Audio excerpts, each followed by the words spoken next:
Hello hi welcome back. ഇനിയിപ്പോൾ നമുക്ക് നോമ്പൊക്കെയാണല്ലോ വരുന്നത്. അപ്പം അതിനൊക്കെ റെഡിയാക്കി എടുക്കാനായിട്ടുള്ള അടിപൊളിയായിട്ടുള്ള ഒരു സ്നാക്സിൻ്റെ റെസിപ്പിയാണ്. അപ്പോൾ വീഡിയോ സ്കിപ്പ് ചെയ്യാതെ മുഴുവനായിട്ട് നോക്കുക. കുഴക്കേണ്ട, വാട്ടേണ്ട ഒന്നും ആവശ്യമില്ല. നമുക്ക് വളരെ എളുപ്പത്തിൽ ഇത് റെഡിയാക്കി എടുക്കാനായിട്ട് കഴിയും. അപ്പോൾ വീഡിയോ സ്കിപ്പ് ചെയ്യാതെ മുഴുവനായിട്ട് കണ്ടു നോക്കുക. കണ്ടുകൊണ്ടിരിക്കുന്ന ടൈമിൽ നിങ്ങൾക്ക് വീഡിയോ ഇഷ്ടമാണെങ്കിൽ ലൈക്ക് ചെയ്യുക, ഷെയർ ചെയ്യുക, സബ്സ്ക്രൈബ് ചെയ്യുക. നേരെ വീഡിയോയിലേക്ക് പോവാം.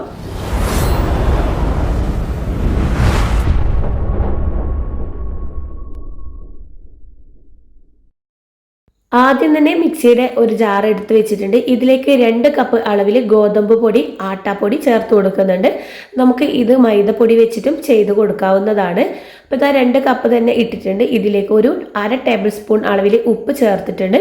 ഇനി ഒരു ആട്ടപ്പൊടിയുടെ മുകളിലായിട്ട് വെള്ളം നിൽക്കുന്ന രീതിയിൽ വേണം നമുക്കൊന്ന് ഒഴിച്ചു കൊടുക്കാനായിട്ട്. എന്നിട്ട് നന്നായിട്ട് തന്നെ ഒന്ന് അരിച്ചെടുക്കാം. ഇനിയിപ്പോൾ ഒരു അരിപ്പ് വെച്ചതിന് ശേഷം നമുക്കിതൊന്ന് അരിച്ചെടുക്കാം. ഒട്ടും കട്ടയൊന്നും കെട്ടാണ്ട് വേണം ഇതൊന്ന് റെഡിയാക്കി എടുക്കാനായിട്ട്. അതുകൊണ്ട് ഇത് പ്രത്യേകം നിങ്ങളൊന്ന് അരിച്ചു കൊടുക്കാനായിട്ട് ശ്രദ്ധിക്കേണ്ട. അപ്പോൾ ഇതാ കട്ടയൊക്കെ നന്നായിട്ട് ഉടച്ചെടുത്തിട്ട് ഒന്ന് അരിച്ചെടുത്തിട്ടുണ്ട്. അപ്പോൾ ഇതിൽ ഒട്ടും കട്ടയൊന്നും ഇല്ലാണ്ട് നല്ല പെർഫെക്റ്റ് ആയിട്ട് തന്നെ കിട്ടിയിട്ടുണ്ട്. അപ്പോൾ ഈ ഒരു രീതിയിലാണ് നമ്മുടെ ഈ ഒരു ബാറ്റർ നമുക്ക് റെഡിയാക്കി എടുക്കേണ്ടത്.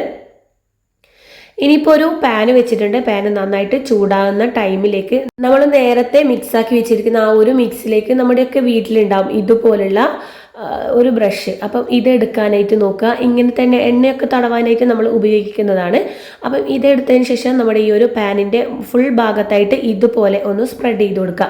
നമ്മുടെ ആ ഒരു മാവിലേക്ക് ഇതുപോലെ ബ്രഷ് മുക്കിയതിന് ശേഷം വേണം മുഴുവനായിട്ട് സ്പ്രെഡ് ചെയ്ത് കൊടുക്കാനായിട്ട്. അപ്പം കണ്ടില്ലേ, നമുക്ക് ആ ഒരു കട്ടിക്കാനം കുറഞ്ഞ രീതിയിൽ വേണം ഇതൊന്ന് സ്പ്രെഡ് ചെയ്ത് കൊടുക്കാനായിട്ട്. അപ്പം മുഴുവൻ ഭാഗത്തും ഞാൻ ഇതേപോലെ ഒന്ന് സ്പ്രെഡാക്കി കൊടുത്തിട്ടുണ്ട്. നിങ്ങൾക്ക് കാണുമ്പോൾ മനസ്സിലാകുന്നുണ്ടാവും. നമ്മൾ ഈ ഒരു സമയത്ത് ഹൈ ഫ്ലെയിമിൽ വെച്ചിട്ട് തന്നെ ഇത് കുക്ക് ചെയ്തെടുക്കാനായിട്ട് നോക്കുക. ഇനി ഒരു ചട്ടകം കൊണ്ട് സൈഡൊക്കെ ഒന്ന് ഇതുപോലെ ഒന്ന് വിടിയിപ്പിച്ച് കൊടുത്താൽ മതി. അപ്പോൾ തന്നെ നമുക്ക് കൈ വെച്ചിട്ട് ഇത് നന്നായിട്ട് തന്നെ എടുക്കാനായിട്ട് കഴിയും കേട്ടോ. അപ്പോൾ കണ്ടില്ലേ, നമ്മുടെ പാനിലൊന്നും ഒട്ടിപ്പിടിച്ചിട്ടില്ല, നല്ല പെർഫെക്റ്റ് ആയിട്ട് തന്നെ കിട്ടിയിട്ടുണ്ട്. അപ്പോൾ ഇതുപോലെ മുഴുവനും നമുക്ക് റെഡിയാക്കി എടുക്കാം. ഇനിയിപ്പോൾ ഇതാ ഒരു പാന് വെച്ചിട്ടുണ്ട്. ഇതിലേക്ക് ഒരു 2 ടേബിൾ സ്പൂൺ അളവിൽ വെളിച്ചെണ്ണ ചേർത്ത് കൊടുക്കുന്നുണ്ട്. വെളിച്ചെണ്ണ നന്നായിട്ട് ചൂടാകുന്ന ടൈമിലേക്ക് നമുക്ക് 3 സവാള ഞാൻ ചെറുതാക്കിയിട്ട് കട്ട് ചെയ്ത് വെച്ചിട്ടുണ്ട്. നല്ല വലിപ്പമുള്ള സവാള തന്നെയാണ് കേട്ടോ എടുത്തിട്ടുള്ളത്. അപ്പോൾ അതിതാ ഇതുപോലെ കട്ട് ചെയ്തതിന് ശേഷം ഇതിലേക്ക് ചേർത്ത് കൊടുക്കുന്നുണ്ട്.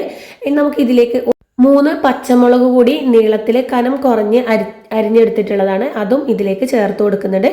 അതേപോലെ തന്നെ ഒരു 3-4 വെളുത്തുള്ളി തൊലി കളഞ്ഞിട്ട് നടുവിൽ നിന്ന് കഷ്ണാക്കി എടുത്തിട്ടുള്ളതാണ്, അതും ഇതുപോലെ ചേർത്ത് കൊടുക്കുക. ഇനി നമുക്ക് ഇതിലേക്ക് ആവശ്യമായിട്ടുള്ള ഉപ്പ് ചേർത്തതിന് ശേഷം ഒന്ന് വഴറ്റി കൊടുക്കുക. നമ്മൾ ഹൈ ഫ്ലെയിമിൽ ഇട്ടിട്ട് തന്നെയാണ് ഈ ഒരു ഉള്ളിയുടെ മസാലയൊക്കെ ഒന്ന് വഴറ്റി കൊടുക്കുന്നത് കേട്ടോ. അപ്പം അതുകൊണ്ട് തന്നെ നമുക്ക് കരിഞ്ഞൊന്നും പോവില്ല, പെട്ടെന്ന് റെഡിയാക്കി എടുക്കാനായിട്ട് കഴിയും. നമ്മൾ ഇതിൽ ഉപ്പ് ചേർത്തത് കൊണ്ട് തന്നെ പെട്ടെന്ന് നമ്മുടെ ഉള്ളിയൊക്കെ ഒന്ന് വഴണ്ടി കിട്ടും കേട്ടോ. അപ്പോൾ ഇതാ ഉള്ളിയൊക്കെ നന്നായിട്ട് തന്നെ വഴണ്ടിട്ട് ഇതിൽ നിന്ന് വെള്ളമൊക്കെ വരുന്നുണ്ട്. അപ്പോൾ ഈ ഒരു സമയത്തേക്ക് നമുക്കിവിടെ നിങ്ങൾ ഏതാണോ ചേർത്ത് കൊടുക്കുന്നത്, ബീഫാണെങ്കിൽ ബീഫ്, ഇല്ലെങ്കിൽ ചിക്കന്, മട്ടന്, ഏത് ഐറ്റംസും നമുക്ക് ഇതിലേക്ക് ആഡ് ചെയ്ത് കൊടുക്കാം.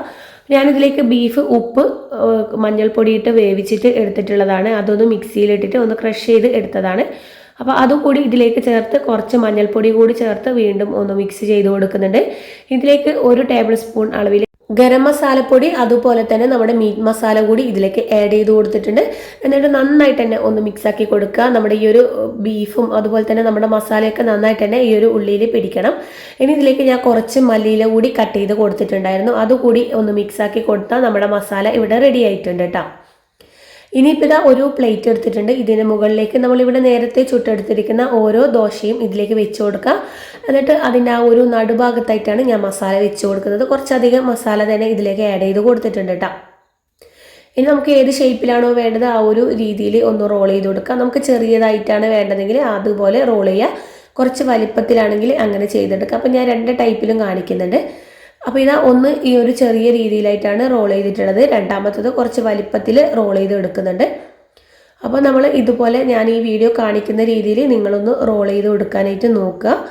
അപ്പോൾ കണ്ടില്ലേ, നമുക്ക് ഇത് കുറച്ച് വലിപ്പത്തിൽ കിട്ടിയിട്ടുണ്ട്. നമുക്ക് ഇത് ഒട്ടിച്ചു കൊടുക്കേണ്ട ആവശ്യമുണ്ട്. നമ്മൾ കൈ വെച്ച് പ്രസ് ചെയ്യുമ്പോൾ തന്നെ നന്നായിട്ട് തന്നെ ഒട്ടി നിന്നോളൂ കേട്ടോ. അപ്പോൾ എല്ലാവരും ഈ ഒരു രീതിയിൽ തയ്യാറാക്കി നോക്കുക. നല്ല ടേസ്റ്റാണ് നമുക്ക് കഴിക്കാൻ. അപ്പോൾ ഒരിക്കൽ ഇങ്ങനെ ചെയ്ത് നോക്കിയിട്ടുണ്ടെങ്കിൽ നിങ്ങൾ തീർച്ചയായിട്ടും ഈ ഒരു രീതിയിൽ മാത്രമായിട്ടാണ് കേട്ടോ തയ്യാറാക്കുക. അപ്പോൾ ഞാനൊരു 10 എണ്ണത്തോളം ഇവിടെ റെഡിയാക്കി എടുത്തിട്ടുണ്ട്. ഇപ്പോൾ ഇതാ ഒരു ബൗൾ എടുത്തിട്ടുണ്ട്. ഇതിലേക്ക് ഒരു മുട്ട ഇതുപോലെ പൊട്ടിച്ച് ഒഴിച്ച് കൊടുക്കുന്നുണ്ട്. നമുക്കിനി ഇതിലേക്ക് കുറച്ച് പാൽ കൂടി ആഡാക്കാം. അതൊന്ന് സ്കിപ്പായി പോയിട്ടുണ്ട്. ഇതിലേക്ക് ഞാൻ കുറച്ച് ഉപ്പ് കൂടി ചേർത്തിട്ട് ഒന്ന് മിക്സ് ആക്കുന്നുണ്ട്. അതിനുശേഷം ഞാൻ കുറച്ച് പാൽ കൂടി ആഡാക്കിയിട്ടുണ്ടായിരുന്നു. അതെൻ്റെ അടുത്ത് നിന്ന് ഒന്ന് സ്കിപ്പായി പോയിട്ടുണ്ടായിരുന്നു കേട്ടോ. അപ്പോൾ നമ്മൾ ഈ ഒരു മുട്ടയിൽ ഉപ്പൊക്കെ ചേർത്തതുകൊണ്ട് തന്നെ നന്നായിട്ട് തന്നെ ഒന്ന് ബീറ്റ് ചെയ്ത് കൊടുക്കുക. ഇനി ഇതിലേക്ക് നമ്മൾ ഇവിടെ നേരത്തെ റോൾ ചെയ്ത് വെച്ചിരിക്കുന്ന ഓരോ റോളും ഇതിലേക്ക് വെച്ചിട്ട് നന്നായിട്ട് തന്നെ ഒന്ന് ഡിപ്പ് ചെയ്ത് കൊടുക്കുക. അപ്പോൾ നമ്മളിത് പാല് ചേർക്കുന്നതുകൊണ്ട് തന്നെ നമുക്ക് ഒരു മുട്ട മാത്രമാണ് കേട്ടോ ഇതിലേക്ക് ആവശ്യമായിട്ടുള്ളത്. ഇനിയിപ്പോൾ ഒരു ബ്രെഡ് ക്രംസ് എടുത്തിട്ടുണ്ട്. ഇനിയിപ്പോൾ നമുക്ക് അതിലേക്ക് നന്നായിട്ട് തന്നെ ഒന്ന് കോട്ട് ചെയ്ത് കൊടുക്കാം. ഇതുപോലെ തന്നെ നമുക്ക് മുഴുവനും കോട്ട് ചെയ്തെടുക്കാം കേട്ടോ. ഈ ഒരു ബ്രെഡ് ക്രംസ് ഒക്കെ ആയിട്ട് നമുക്ക് ചൂടോട് പോയി കഴിക്കാൻ അടിപൊളി ടേസ്റ്റാണ്. ഇപ്പോൾ ഞാൻ കുറച്ച് മാത്രമാണ് ഓയിൽ ഇതിലേക്ക് ഒഴിച്ച് കൊടുത്തിട്ടുള്ളൂ. ആ ഒരു ഓയിലിലേക്ക് നമുക്കിത് ഓരോന്നായിട്ട് വെച്ച് കൊടുത്തിട്ട് നന്നായിട്ട് ഫ്രൈ ചെയ്തെടുക്കാം കേട്ടോ. നമ്മൾ ഈ ഒരു സമയത്തേക്ക് ലോ ടു മീഡിയം ഫ്ലെയിമിൽ വെച്ചിട്ട് വേണം ഇത് ഫ്രൈ ആക്കി എടുക്കാനായിട്ട്. നമ്മൾ ആദ്യം തന്നെ ഹൈ ഫ്ലെയിമിലൊക്കെ വെച്ച് ഇത് കുക്ക് ചെയ്യുന്ന സമയത്തേക്ക് പെട്ടെന്ന് കരിഞ്ഞു പോകും. അപ്പോൾ ഒരു ഭാഗം ഇതാ നന്നായിട്ട് ഫ്രൈ ആയി വന്നിട്ടുണ്ട്. ഇനി നമുക്ക് മറ്റൊരു ഭാഗം കൂടി ഇട്ട് കൊടുക്കുക. അങ്ങനെ തിരിച്ചും മറിച്ചും ഇട്ടിട്ട് വേണം ഇതൊന്ന് ഫ്രൈ ആക്കി എടുക്കാനായിട്ട്. അടിപൊളി ടേസ്റ്റാണ്. ഒരിക്കൽ കഴിച്ചിട്ടുണ്ടെങ്കിൽ നിങ്ങൾ വീണ്ടും വീണ്ടും കഴിക്കും. കുട്ടികളൊക്കെ സ്കൂളൊക്കെ വിട്ട് വരുന്ന ടൈമിൽ ഉണ്ടാക്കി കൊടുക്കാനായിട്ട് കഴിയും കേട്ടോ. അപ്പോൾ എല്ലാവരും ട്രൈ ആക്കി നോക്കുക. ഭയങ്കര ടേസ്റ്റാണ്. അപ്പോൾ ഇതാ മുഴുവനും ഞാൻ ഇതേപോലെ തന്നെ ഒന്ന് റോളാക്കിയിട്ട് ഫ്രൈ ചെയ്തെടുക്കുന്നുണ്ട് കേട്ടോ. അപ്പോൾ നമുക്ക് ഈ ഒരു ഓയിൽ തന്നെ മതിയാവും മുഴുവനും ഫ്രൈ ചെയ്തെടുക്കാനായിട്ട്. നമ്മൾ ഇതിലേക്ക് പ്രത്യേകിച്ച് വേറെ ഓയിലൊന്നും ചെയ്ത് കൊടുക്കുന്നുമില്ല. അതുപോലെ എണ്ണ ഒട്ടും കുടിക്കാണ്ട് ഉണ്ടാക്കിയെടുക്കാൻ പറ്റുന്ന ഒരു പലഹാരം കൂടിയാണ്. അപ്പോൾ ഇതാ ഒരു ടിഷ്യൂ പേപ്പർ വെച്ചിട്ടുണ്ട്. ഇതിൻ്റെ മുകളിലേക്കായിട്ട് ഞാൻ ഇതുപോലെ വെച്ച് കൊടുക്കുന്നുണ്ട്. നല്ല ചൂടോട് പോയി കഴിക്കാൻ അടിപൊളി ടേസ്റ്റ് ആയിരുന്നു. എല്ലാവരും മസ്റ്റായിട്ട് ട്രൈ ചെയ്യേണ്ട ഒരു ഐറ്റം തന്നെയാണ്. നിങ്ങൾക്ക് എന്തായാലും ഇഷ്ടമായിട്ടുണ്ടെങ്കിൽ നിങ്ങളുടെ ഫ്രണ്ട്സിനും ഫാമിലീസിനും ഒക്കെ ഒന്ന് ഷെയർ ചെയ്ത് കൊടുക്കുക. നിങ്ങളുടെ വിലയേറിയ അഭിപ്രായങ്ങളൊക്കെ കമൻറ്റ് ബോക്സിൽ കമൻ്റായിട്ട് രേഖപ്പെടുത്തുക. അപ്പോൾ ഒരു 4 എണ്ണം മാത്രമായിട്ടാണ് ഞാനിതിൽ കാണിച്ചിട്ടുള്ളത്. ഒരു 10 എണ്ണത്തോളം ഞാൻ റെഡിയാക്കിയിട്ടുണ്ടായിരുന്നു. അപ്പം കണ്ടില്ല, നമ്മൾ അടിപൊളി ടേസ്റ്റി ആയിട്ടുള്ള റോൾ ഇവിടെ റെഡി ആയിട്ടുണ്ട്. നമ്മുടെ ഈ ഒരു ബീഫ് റോളാണ്.